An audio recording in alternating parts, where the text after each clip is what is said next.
इस मंदिर के भगवान को भी लगाने पड़े थे कोर्ट के चक्कर।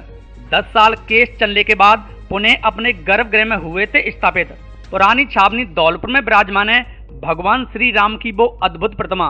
क्या कभी आपने सुना है कि भगवान को भी कोर्ट में जाना पड़ा हो, वो भी इसलिए कि उन्हें अपने ही गर्भगृह में स्थापित होना था। 1 या 2 साल नहीं, पूरे 10 साल तक कोर्ट में हाजिरी देनी पड़ी थी। जी हाँ, अपने धौलपुर जिले में ही स्थित है भगवान श्री राम की ऐसी अद्भुत प्रतिमा, जिसे अपने गर्भगृह में स्थापित होने के लिए 10 साल कोर्ट के चक्कर लगाने पड़े थे। धौलपुर शहर से 5-6 किलोमीटर दूर पुरानी छावनी में भगवान श्री राम का मंदिर करीब 300 साल पुराना है। उसी मंदिर में स्थापित है भगवान श्री राम की वो अद्भुत अष्ट धातु से निर्मित चतुर्भुजीय प्रतिमा, जिसे बाकायदा धौलपुर कोर्ट में तारीख पर ले जाया जाता था, जिसके चोरी होने पर केस चला था। मंदिर के पुजारी विशंबर दयाल शर्मा ने जानकारी देते हुए बताया कि धौलपुर, भरतपुर और करौली की सीमा पर खुदाई के दौरान 3 मूर्तियां निकली थीं। इनमें भगवान श्री राम की चतुर्भुज रूप में, माता जानकी की मूर्ति और लक्ष्मण जी की मूर्ति थी। इस खबर को सुनकर तीनों राज्यों के राजा खुदाई स्थल पर पहुंचे और भगवान श्री राम जी की मूर्ति धौलपुर, लक्ष्मण जी की मूर्ति भरतपुर और माता जानकी जी की मूर्ति करौली रहे, ऐसा तीनों के बीच निश्चय हुआ। उस समय महाराज कीरत सिंह धौलपुर रियासत के महाराजा थे। वे यहाँ भगवान श्री राम की मूर्ति को लेकर आए और छावनी गांव में प्रतिमा की प्राण प्रतिष्ठा करवाकर स्थापित की गई तथा भव्य मंदिर का भी निर्माण कराया गया। भगवान श्री राम की यह प्रतिमा इसलिए भी अद्भुत है कि इसमें श्री विष्णु के 24 अवतारों के विग्रह भी सम्मिलित हैं। यहाँ तक कि कलयुग में अवतार लेने वाले कल की भगवान की छवि भी इस प्रतिमा में समाहित है। महाराज कीरत सिंह के पुत्र उदयवान सिंह ने 1954 तक शासन एवं स्वतंत्रता के बाद अपना उत्तरदायित्व समझकर इस स्थल की देखभाल की, लेकिन उनके निधन के बाद राजमहल धीरे धीरे खंडर में बदलते चले गए। पुजारी विशंबर दयाल शर्मा बताते हैं कि 9 जनवरी 1972 में भगवान श्री राम की यह प्रतिमा चोरी हो गई थी। इस चोरी से आस्थावान जन समुदाय बड़ा आहत हुआ था और धौलपुर कोर्ट में चोरी की रिपोर्ट दर्ज कराई गई थी। इसके बाद 10 फरवरी 1972 को दिल्ली एयरपोर्ट पर भगवान श्री राम की प्रतिमा को जब्त किया गया था। तब 1972 से लेकर 1982-83 तक धौलपुर कोर्ट में केस चला, जहां पर हर तारीख पर भगवान श्री राम की उस प्रतिमा को ले जाया जाता था। 10-11 साल केस चलने के बाद जीत मिली और पुनः भगवान श्री रामचंद्र जी को उनके गर्भगृह में प्राण प्रतिष्ठा के साथ स्थापित किया गया था। पुजारी ने बताया कि यह मंदिर शुरुआत से ही देवस्थान विभाग के अंतर्गत आता है। यहाँ पर पूजा पाठ, भोग आरती सब कुछ समय के अनुसार होते हैं। मंदिर में सुबह प्रभात और फूलों की आरती होती है, जिसे राजभोग आरती भी कहते हैं। वहीं दोपहर के बाद शाम होते उत्थापन आरती होती है। इसके बाद शाम को संध्या आरती और रात 9 बजे के करीब शयन आरती की जाती है। फर्स्ट टैग से बातचीत के दौरान पुजारी ने मंदिर की सुरक्षा को लेकर अपनी पीड़ा बताई। उन्होंने कहा कि सन 1980 में भगवान श्री राम के इसी मंदिर के लिए 4 चौकीदार नियुक्त किए गए थे, जो दिन रात मंदिर परिसर में ही रहते थे। लेकिन धीरे धीरे समय बीतते आज यहाँ पर सुरक्षा के कोई इंतजाम नहीं है।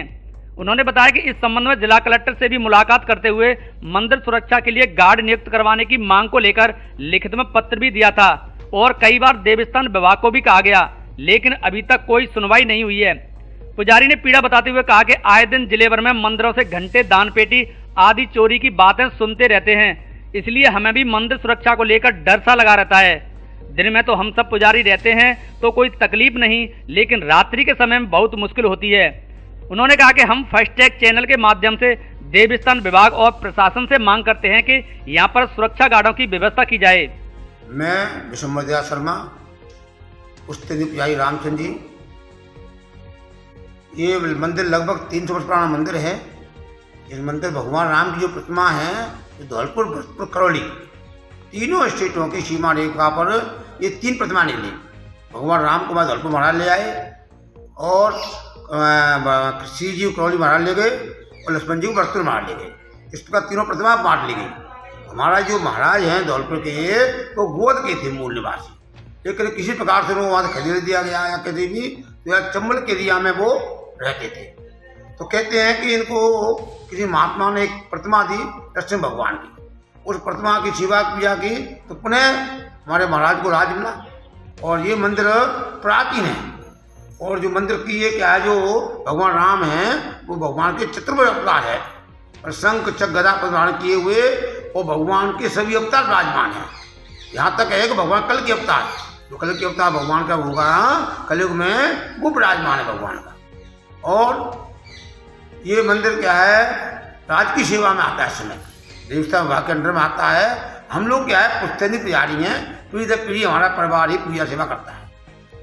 सन 1972 9 जनवरी की रात को भगवान राम की किसी प्रकार से भी यहाँ से मतलब चोरी माने, अपहरण माने, दुष्टों का संहार करना माने, मतलब वर्तमान में चोरी माने, बस इसी तरह से चोरी हो गई थी।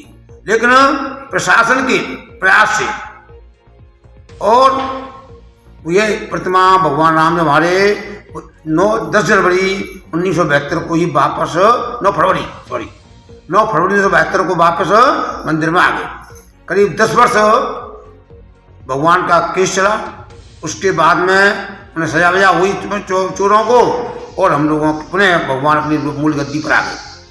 जब भगवान यहाँ विराजमान हो गए तो राजस्थान सरकार और देवस्थान की ओर से, देवस्थान विभाग की ओर से यहाँ पर करीब 4 चौकीदारों की मतलब पदस्थापन हुआ। अब करीब 3 साल पहले से ही यहाँ पर धीरे धीरे सभी पद क्या है, रिक्त चलने, कोई पद नहीं है।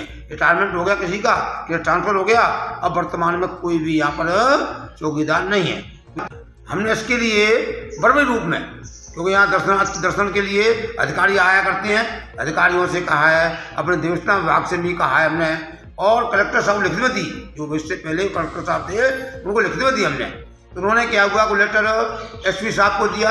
एसपी साहब ने यहाँ तस्दीक कराई चौकी के माध्यम से, वो तस्दीक हो गई। फिर पता नहीं क्या हुआ, हमने मांग की थी कि जब तक देवस्थान नहीं कर रहा है तो कलेक्टर साहब के माध्यम से, एसपी साहब के माध्यम से करीब दो होमगार्डों की व्यवस्था हो जाए तो अच्छी बात है।